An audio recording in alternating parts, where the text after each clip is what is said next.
큰 산에 섰을 때라는 제목으로 하나님의 말씀 증거합니다. 사람이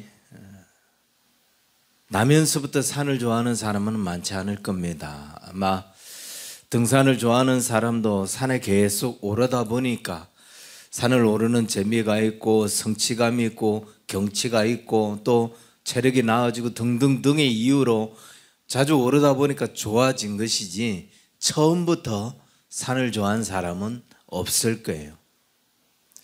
왜? 힘들잖아요. 고생스럽잖아요. 마찬가지로 인생의 산도 그렇습니다. 인생의 산을 만나는 것, 반가워할 사람, 정말 험한 산을 넘어야 가야 되는 그런 어떤 문제를 만나는 것 좋아할 사람이 없어요. 인생의 산을 만났을 때 어떻게 하면 이 산을 피해갈까? 어떻게 하면 이런 산을 안 만나고 넘지 않고 갈 수 있을까? 그래서 만약 자신에게 그걸 해결할 수 있는 힘이 있거나 능력이 있거나 도력이 있거나 그러면은 어떻게든 이 문제 안 만나고 넘지 않고 해결하고 갈 수 있도록, 아니 앞으로도 그런 문제 안 만나려고 미리 돈을 쓸 수 있으면 돈을 쓰고 방법을 쓰면 방법을 투여하고 해서 그 문제를 안 만나고 가고 싶어 하는 것, 그게 사람의 본능이고 사람의 기본적인 욕심 아니겠어요? 욕구 아니겠습니까? 그런데 이것도 없고 저것도 없고 아무것도 없어요. 하지만 인생의 길을 가야 하고 또 산을 넘어야만 내가 원하는 목표, 내가 이룰 수 있는 꿈을 이룬다. 그러면 어떻게 해야 되겠습니까? 넘어야죠. 귀찮아도 넘어야 되고 힘들어도 넘어야 되고, 아무리 그 산이 거칠고 험악한 산이라도 내가 이걸 넘어야만 되기 때문에 그 산을 두려워하지 말고 무서워하지 말고 당당히 그 산에 앞서서 넘어야 되는 겁니다. 그런데 중요한 게 있습니다. 이 산을 어떻게 넘을 건가? 무슨 말이냐면은 산을 넘는 거는 여러 가지 방법이 있죠.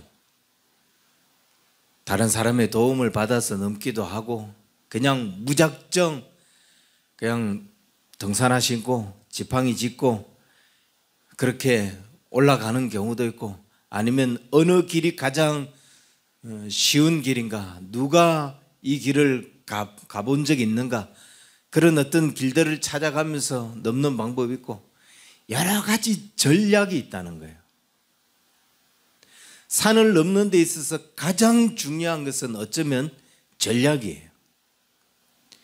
자, 유명한 등산가들, 그런 등산가들이 에베레스트 산과 같은 그런 어떤 높은 산을 오르려고 할 때 제일 중요한 게 뭘까요? 나는 이 산을 오르고 말 것이다 라고 하는 의지일까요? 그건 뒤의 문제예요. 더 중요한 것은 이 산을 어떻게 올라야 하느냐라고 하는 전략이에요. 그래서 경험자를 찾는 이유가, 이 사람은 어떤 전략을 세웠기에 이 산을 넘을 수 있었는가?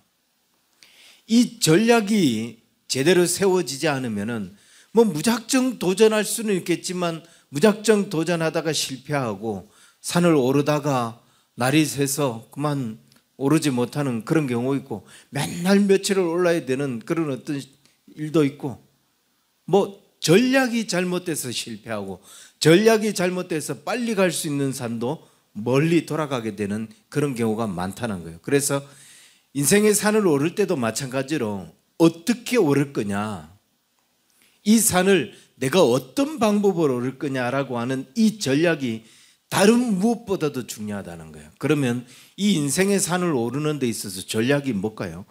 우리가 세울 수 있는 전략, 특별히 그리스도인이 세울 수 있는 전략, 나는 누구보다도 열심히 노력하겠다, 나는 누구보다도 열심히 준비를 하겠다, 그런 것도 전략일 수 있지만 이런 건 많은 사람들, 그 산을 오르고자 하는 수많은 사람들이 함께 세워가는 전략이라는 거죠. 그렇다면 우리가 세울 수 있는, 유일하게 하나님의 사람들만이 세울 수 있는 전략은 뭐냐?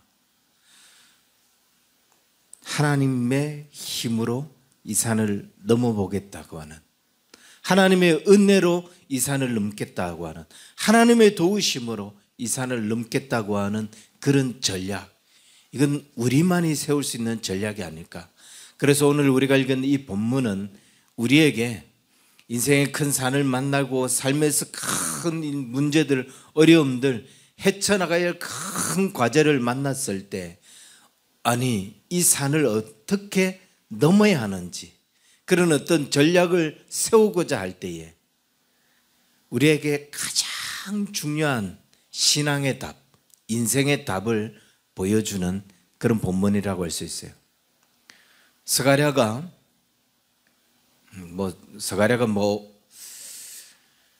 이 사람은 이제 바벨론 땅에서 태어난 레위 지파 사람이에요. 이 이스라엘이 포로로 끌려갈 때에 그때 함께 끌려갔던 사람이 아니라 그 땅에서 74년 동안 3년 동안 이스라엘 백성들이 살면서 거기에서 태어난 레위 지파 사람이고, 그가 하나님의 부르심을, 다리오 왕 때 하나님의 부르심을 받아서 선지자가 되었고 제사장이 된 사람, 그가 바로 스가랴예요. 그런데 고레스가 이제 바사왕 고레스가 바벨론을 통일하고 난 후에 고레스가 이런 명령을 내립니다. 유대 나라로 돌아갈 수 있는 사람은 돌아가라. 그래서 스룹바벨 총독을 통해서 1차 바벨론 포로, 바벨론 귀환, 포로에서 이제 자유롭게 유대 땅으로 돌아갈 수 있도록 합니다. 그런데 이때 무슨 일이 일어나느냐? 너희들 너희 나라로 돌아가서 자유롭게 살아라. 더 이상 포로 생활 안 해도 된다. 이제 너희 나라에서 너희의 삶을 살라 라고 보내는데, 자기 나라로 돌아가라고 하는데 자기 나라로 돌아가는 것을 포기하는 사람이 생겨요. 그것도 어마어마하게 많은 사람들이. 왜 그런가? 이들은 스가랴가 이미 바벨론에서 태어났던 것처럼 이스라엘 백성들이 73년 동안 여기에 포로 생활을 하면서 여기에서 73년을 살다 보니까 터가 다져진 거예요. 삶의 기반이 다져진 거예요. 그래서 여기서 부유하게 사는 사람들이 생겨난 거예요. 이 사람들이 가만히 생각하니 다시 유대 땅으로 돌아간다? 저 땅은 이미 나에게 낯선 땅이 되어 있고, 저 땅은 황폐한데 내가 저기 가서 뭐 내 땅이 아직도 남아있는 거 보장도 못하고, 우리 할아버지 땅, 우리 아버지 땅 거기 어디 있는지, 그리고 그 땅을 계속 내 명의로 지켜져 있는 것도 알 수 없고, 그렇다면 저기 가서 다시 텃밭을 일구면서 그렇게 시작을 해야 되는데 내가 왜 그 고생을 해? 벌써 여기서 나는 자리를 잡았는데 나 안 가겠다. 난 가고 싶지 않다. 그렇게 이 땅에서 기반을 다진 부유한 사람들은 거의 다 안 가겠다고 하는 거예요. 그리고 오직 가겠다라고 하는 사람, 감사합니다. 우리 나라로 돌아갈 수 있도록 해주셔서 감사합니다라고 했던 사람은 다 누구냐? 가난한 사람, 힘이 없는 사람, 이런 사람들만 돌아간다는 거예요. 왜? 이 사람들은 어차피 여기 있으나 저기 있으나 똑같은 거예요. 여기 더 오래 있는다고 해서 뭐가 보장된 것도 아니고, 어차피 여기서도 인생을 새롭게 시작하기 위해서 뭔가 산을 넘는 그런 고생을 해야 되고, 저기 내 고향, 내 고국으로 돌아가도 어차피 거기서도 새로운 인생을 시작하기 위해서 산을 넘는 그런 고생을 해야 하는 거예요. 어차피 해야 할 일이라면 이방 땅에 사는 것보다는 내 조국, 내 나라, 내 삶의 터가 있던 곳, 거기 사겠다.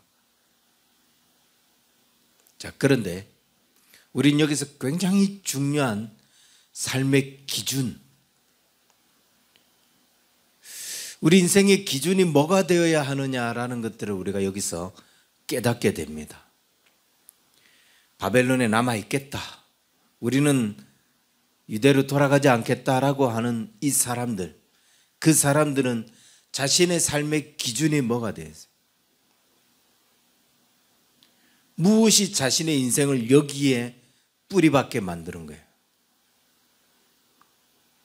부유함.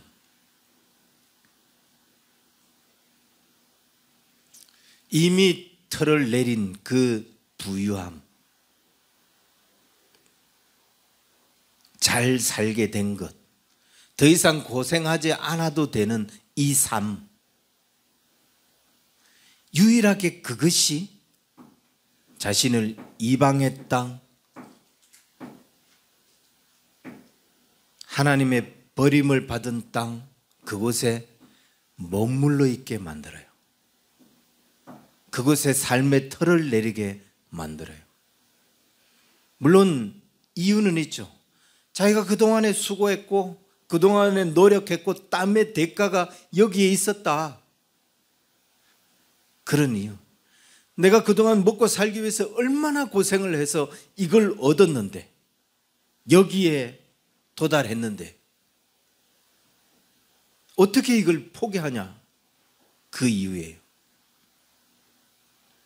물론 1차 바벨론 귀환으로 끝나지 않았죠. 2차, 3차 있었습니다. 하지만 이게 기준이 되었던 사람이 얼마나 2차, 3차에 같이 돌아갔을까?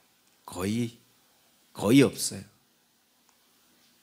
삶의 기준이 이것이 된 사람들, 세상적인 삶의 가치, 그것이 기준이 된 사람은 2차, 3차 계속 있었음에도 불구하고 안 움직인다. 변하지 않는다. 그들의 그 중심은 세상의 기준을 두었던 그들은 흔들리지 않는다. 그래서 내 삶의 기준을 어디에 두느냐, 내 인생의 기준을 무엇에 두느냐, 내가 움직이고 움직이지 않고 여기에 대한 어떤 기준을 어디에 두느냐, 이건 너무 중요하다. 가난하고 힘이 없는 사람들은 그러면은 어디에 기준을 뒀기 때문에 움직여요? 그 사람들도 어차피 먹고 살 게 없는데, 어차피 고생을 해야 되는데 여기서 고생하네 저기서 고생하네, 이것이 그들의 기준이었을까? 부유한 사람들의 이야기를 하려고 하니까 이 사람들의 기준이 여긴 것처럼 비교를 해드렸지만, 그러나 이들의 기준은 왜 우리가 이 포로 생활을 하게 되었는가? 왜 우리가 여기까지 와서 우리 민족이 이렇게 고생을 했느냐? 하나님을 제대로 섬기지 않았기 때문이다. 그래서 우리는 하나님께서 기회만 주시면, 다시 한 번만 기회 주시면 제대로 섬기자. 두 번 다시 이런 고생하지 않도록 제대로 섬기며, 그래서 하나님의 축복을 누리는 삶을 살자. 그런데 포로 귀환이 선포된 거예요. 고민할 이유가 없었던 거예요. 여기 남아야 되느냐 돌아가야 되느냐 고민할 필요가 없었던 거예요. 다시 가서 하나님 제대로 섬기자. 두 번 다시 이런 고생하지 않도록, 우리 후손까지도 이런 고생하는 삶을 살지 않도록 정말 하나님만 제대로 섬기는 그런 민족으로 우리가 살아보자. 그게 그들의 기준이었던 거예요. 그래서 다시 황폐한 땅으로 돌아와서 그 땅에 무너진 성벽을 재건하고 성전을 수축하고 이 일 하는 거 두려워하지 않았던 거예요. 그거 기쁜 마음으로, 즐거움으로 그 일을 하기 위해서 돌아왔던 거예요. 그런데 문제가 생겼습니다. 이 일을 하려고 했는데 이게 너무 힘드네요. 가나안 땅에 다시 유대 땅으로 돌아왔는데 이 땅이 생각했던 것보다도 황폐하도 너무 황폐하네요. 농사를 지었는데 땅이 소출을 주지 않습니다. 척박한 땅을 일군다고 해서 그 땅이 풍성한 열매를 맺어주고 그렇지 않잖아요. 계속 밭을 일구고 거름을 주고, 그래서 비옥한 땅이 그래야만 풍성한 열매를 맺을 수 있는데, 그동안에 70년 동안에 버려진 땅, 그러다 보니까 이 땅이 열매를 주지 않아요. 고생을 해도 이렇게 고생하는 게 없는 거예요. 더군다나 이들의 소망은 물론 여기에서 우리도 바벨론에 남아있는 사람처럼 우리도 먹을 것 걱정하지 않고 정말 우리가 부유한 삶, 배부른 삶, 아니 더 이상 쫓겨다니지 않아도 될 만한 그런 정착하는 삶을 살자. 이게 그들의 하나의 목표이긴 했지만 그보다 더 중요한 목표가 뭐였어요? 두 번 다시 이런 어려움 겪지 않기 위해서 우리는 하나님 제대로 섬기자. 그래서 성전을 재건하고 무너진 성벽을 수축하는 그 일이었는데 이 일마저도 쉽지가 않더라는 거예요. 여러 대적들이 와서 그들을 공격합니다. 그런데 이들이 가장 견딜 수 없을 만큼 힘들었던 그 괴롭힘이 뭐였냐면은 이 땅에 남아 있었던 이스라엘 사람들, 포로로 끌려가지 않고 이 땅에 남아 있었던 유대인들이 야 너희들만 뭐 특별하냐? 너희들만 특별해서 그 성전을 건축하고 성벽을 재건하면서 하나님 제대로 섬기겠다고 하느냐? 우린 지금까지 여기서 지키고 있었는데 왜 유별나게 그 성전을 손대면서 너희들만 믿음이 있는 사람처럼 너희들만 하나님을 제대로 섬기는 사람처럼 그렇게 티를 내냐? 그냥 있는 그대로 섬겨도 문제가 없는데 그러면서 이들을 비방하고 욕하고 그 성전 재건을 못하게 하는 거죠. 너무 힘들었던 거예요. 황폐한 땅을 개간하는 것도 힘들고 성전을 재건하고 그 일들을 새롭게 세우는 이 일도 힘들다라는 거예요. 여기서 우리는 또 한 가지를 보게 됩니다. 고국으로 돌아가라. 그럴 때 수많은 사람들이 아유 여기서 배불리 먹고 잘 사는데 왜 돌아갑니까? 그 사람을 보면서 예, 우린 돌아가야죠. 이렇게 마음에 결단했던 사람들이 이 남아있는 사람들 보면서 마음에 어떤 마음이 들었을까? 물론 그렇게 말하지는 않았겠지만 어떤 마음이 들었을까? 왜 그러냐? 무엇이 중요한데 너희들 먹고 사는 문제에 여기에 남아있으려고 그러냐? 하나님이 먼저가 아니냐? 이걸 제3자의 눈으로 봤을 때는 비교 분석했을 때는 얼마나 멋있어요. 이런 믿음의 결단을 해야 되지 않나요? 하나님의 사람들이라면 그런 결단을 하고 살아야죠. 안 할 거예요? 그런 결단들을 안 할 거예요? 그런데 신앙 생활을 하면서 우리가 어떤 그래 주의 말씀에 순종하게 됐다, 하나님의 뜻대로 살겠다라고 결단을 하고 마음의 다짐을 하고 갔는데 여전히 문제가 있더라.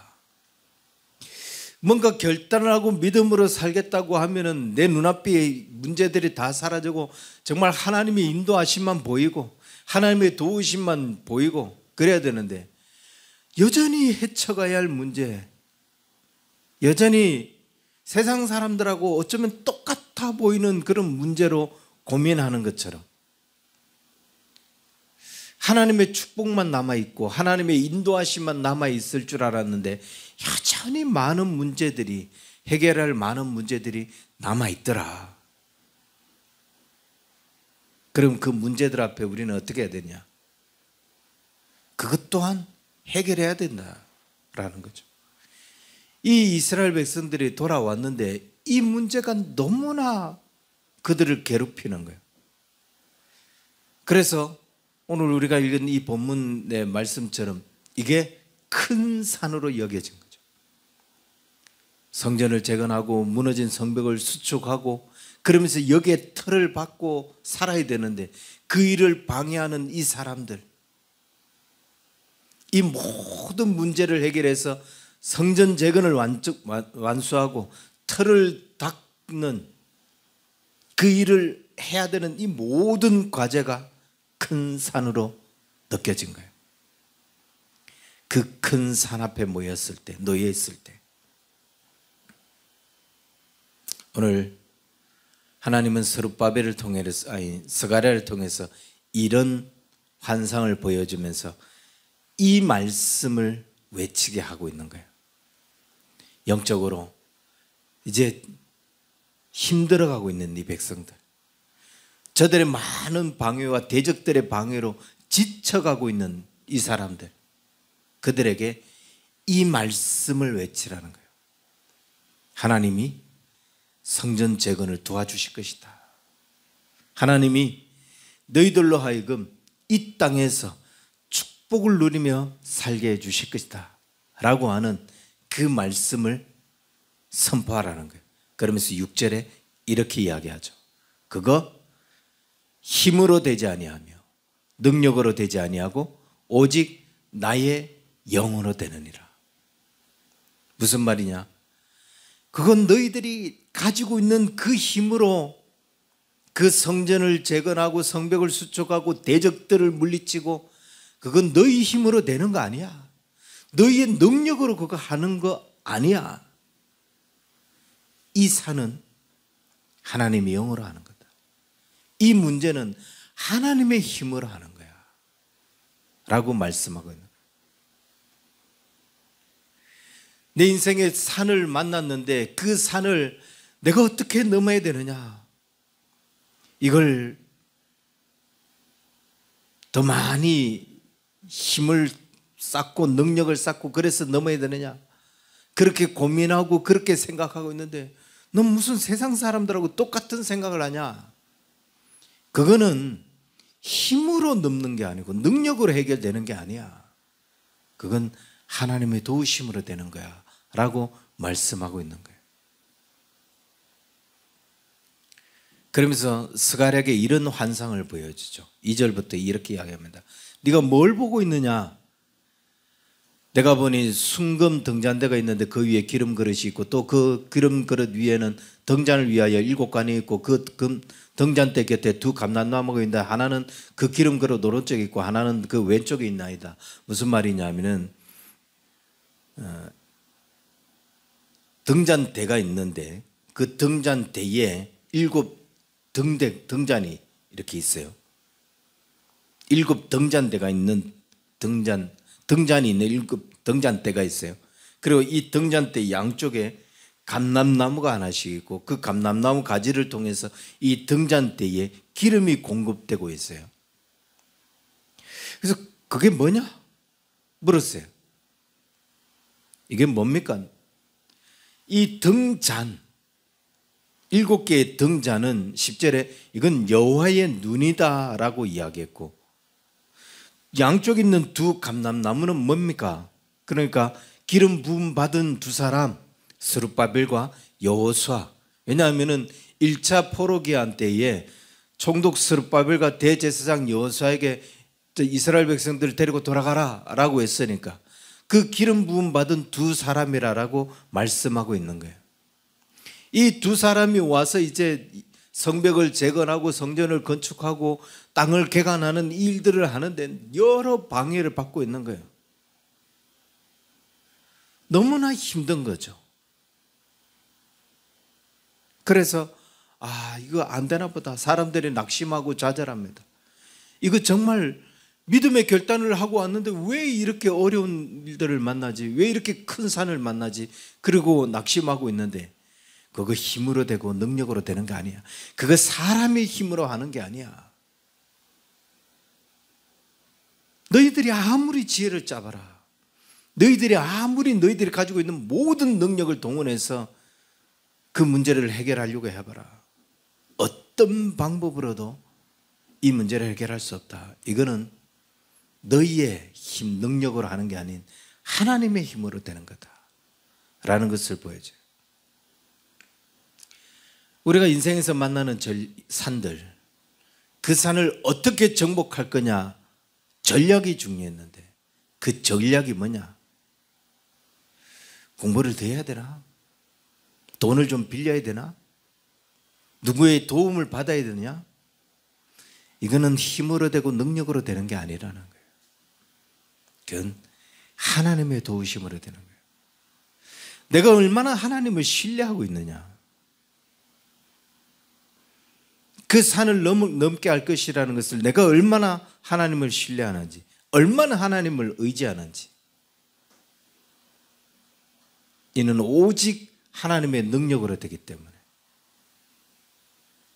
거듭 말씀드리지만 나한테 힘이 조금 더 있으면, 능력이 좀 더 있으면 그걸 해결할 수 있을 것 같는가? 내게 좀 많은 돈이 있으면 그 문제를 해결할 수 있을 것 같느냐? 그보다 더 뛰어나고 더 실력 있고 더 능력 있고 더 돈 많은 사람도 충분히 그 산을 넘을 수 있을 것 같은 사람도 넘지 못하고 다른 길을 가는데 착각하지 마라.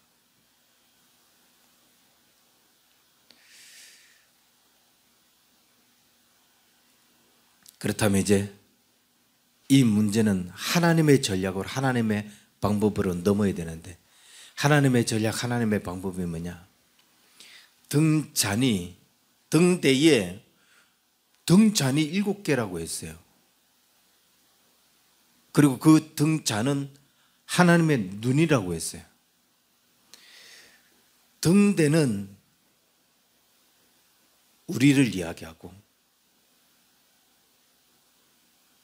우리가 이 문제를 바라보는 것은 한 가지죠. 아니, 눈이 2개니까 우리 2개지 볼 수 있다고 칩시다. 2개의 눈으로 2개의 사안을 볼 수 있어요. 이렇게도 넘을 수 있고 저렇게도 넘을 수 있고. 그런데 등잔이 몇 개라고요? 7개라고 했어요. 그러면서 그게 하나님의 눈이래요. 네가 볼 수 있는 모든 걸 하나님은 다 보고 계시고, 심지어 내가 볼 수 없는 부분까지 하나님은 다 감찰하고 보고 계셔요. 그러니 누구를 의지하는 게 나아요? 무엇을 의지하는 게 나아요? 하나님을 의지하는 게, 하나님은 내가 볼 수 있는 것, 내가 생각하는 것을 넘어서서 그 모든 것까지도 다 살피시는. 그래서 우리가 불꽃 같은 눈동자로 우리를 살피시고 머리털까지 세심받으시고 뭐 여러 표현들 있잖아요. 하나님이 그렇게 우리를 살피시는데 뭐가, 우리가 보고 있는 거, 우리가 생각하고 있는 게 뭐가 얼마나 깊고 얼마나 핵심적이어서 이 2가지로만 보는 걸 전부라고 그렇게 여기느냐? 이 산을 한 10m 위에만 올라가도 저 뒤에 뭐가 있는지 알지 못하는 게 우리인데, 그 정상뿐만 아니라 그 너머에까지 뭐가 있는지 꿰뚫고 계시는 하나님, 그분이 이 산을 이렇게 넘으라. 네 힘으로, 네 능력으로 넘지 말고 나의 힘으로 되느니라. 그래서 그 하나님을 의지하라고 하시는, 어떻게 전략을 세울 거냐? 그러면서 또 이렇게 이야기합니다. 그래도 벅차다고 여겨질 때에, 그래도 이 많은 사람들의 이 방해와 적들의 회방을 감당할 수 없다라고 여겨질 때에, 물론 이들을 에워싸고 있는 환경, 조건들이 쉬운 조건은 아니죠. 그때에 7절에 하나님의 천사가 스룹바벨에게 이렇게 외치라고 이야기합니다. 큰 산아, 내가 무엇이냐? 내가 스룹바벨 앞에서 평지가 되리라. 그 큰 산은 자기에게 놓여 있는 장애물을 이야기하죠. 그게 평지가 되리라.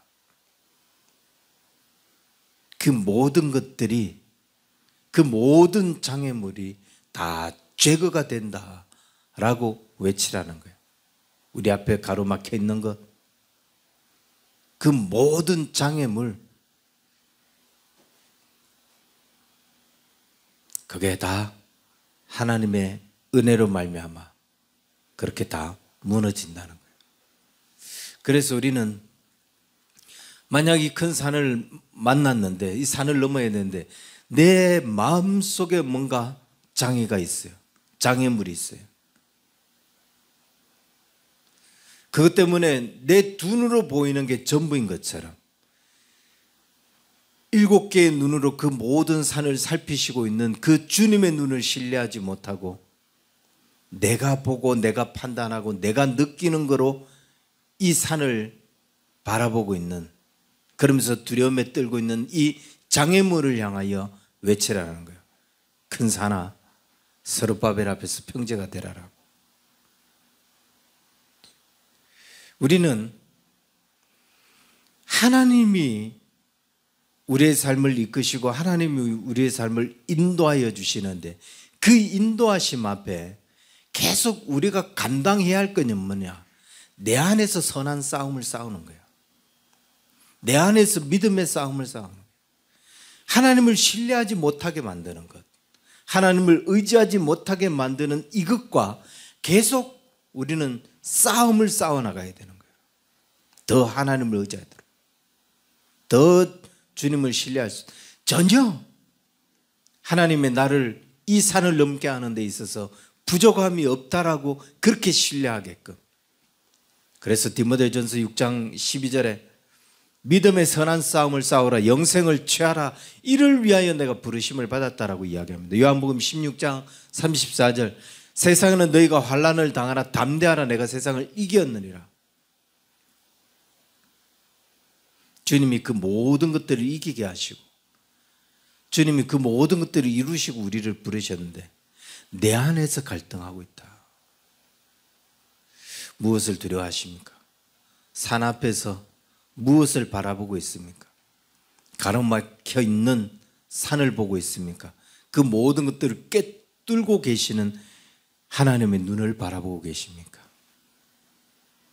산을 보면 절망과 낙심만 찾아오지만 주님 바라보면 희망이 생기고 소망이 생기고 이거 가능하구나, 이거 쉬운 일이구나 라는 어떤 열정, 열망이 생기지만 우리가 보는 것이 무엇이냐에 따라서 우리의 인생이 흐름이 달라진다는 거예요.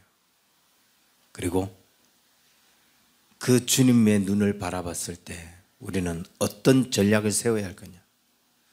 주님의 눈을 보았다면 주님을 신뢰하고 주님을 따르는 전략을 세워야 될 것 아니냐?